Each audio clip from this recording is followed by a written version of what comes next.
My name is Josh Rogers. I'm the president of the Vespa Club of America. My background in the industry is I ran Scoot magazine for 10 years.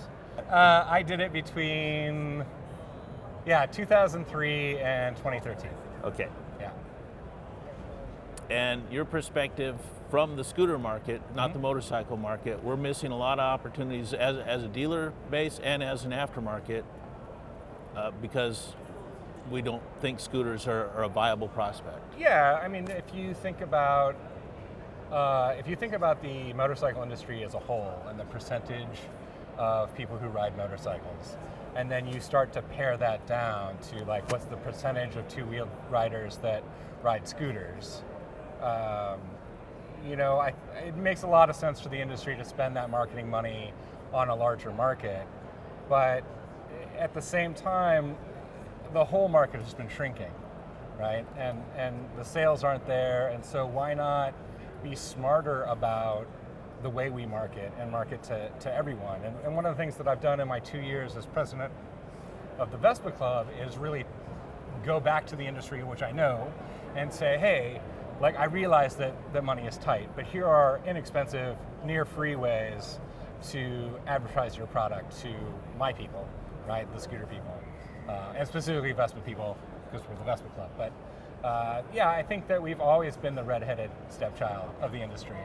Yeah. Even though, in the world market, we actually fare a little better, right?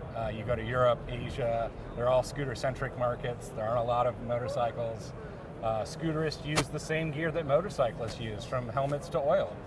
But we often get cut out. Which doesn't make a lot of sense. And other industries still perceive the scooter as sexy. You see cosmetic companies and fashion people. Scooter has still got the cachet. Oh yeah, Target on a regular basis uses scooters in their advertising, right? In store and on their TV ads, there's often a Vespa involved.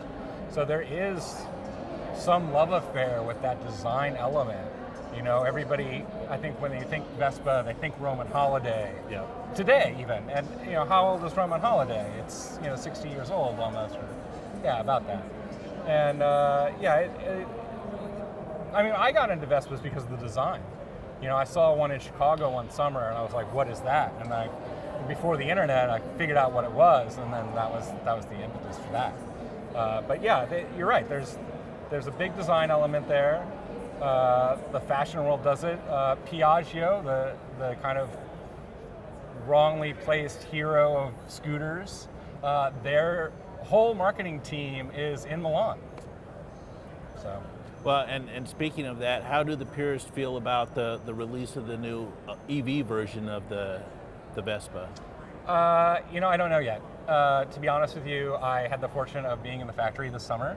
I saw the third pre-production model come off the line, and they started it up for me, and I saw it. And I knew they had announced they were going to do it, and so I was excited to see it in person. I think it looks great. It has the digital display, which is new for Piaggio, which I'm very excited about. Only one other model has it right now. But it's equivalent to a 50cc, and it's twice the price. And I think that Piaggio and mostly Vespa fans are already used to paying a premium, but I don't know that their model is the Tesla of scooters, right? Or electric vehicles at all. So I think the price point is going to have it falter, and if they can get past that and make a larger displacement equivalent, right? I think they have got a good shot, but right now I think it's really up in the air. And even with that 50cc, what's the range on that? I don't know the stat. I didn't bother. I was just happy to see they were actually making it. Something. So I didn't focus on like what its actual stats were. Is that we're really not that different than Europeans. Most Americans, aside from going to work, don't go more than 10 miles from their home. So a scooter or a motorcycle are perfect for that. And in many cases, the idea that you can step through a scooter, I think makes it a little easier, right? I also have motorcycles, and it's much easier to hop on my scooter with my helmet and gloves and jacket than it is to do that on my motorcycle. So I think you're right. Great. When is AmeriVespa this year? It's June 19th through 23 in Lake Geneva, Wisconsin. And is there a lot of dealer support in the area for it, or nationally? Yeah, Midwest Action Cycle is our supporting dealer this year. We always like to pair AmeriVespa with an active local club and an active shop. So we won't go to a city that doesn't have both. Awesome. Yeah, VespaClubOfAmerica.com. Simple enough. Even an editor can remember that. Right, it's super easy. Yeah, we try to make it simple. Cool. And everything you need is right there. We even have a dealer portal. So if you're really interested in participating in the community or building the community in your area, this next year, all we're focusing on really as a national club is starting charter clubs. And if I can bore you for just a minute, the Vespa name is really important to Piaggio. They'll talk all about branding. Is that on brand? Is that on brand? Is that on brand? And it's a unique thing because we're in America anywhere. We're the only OEM that isn't sponsored by, or the only user group that isn't sponsored by the OEM really. But it goes back to Italy, and Piaggio in Italy has granted the Vespa World Club the rights to use the Vespa name.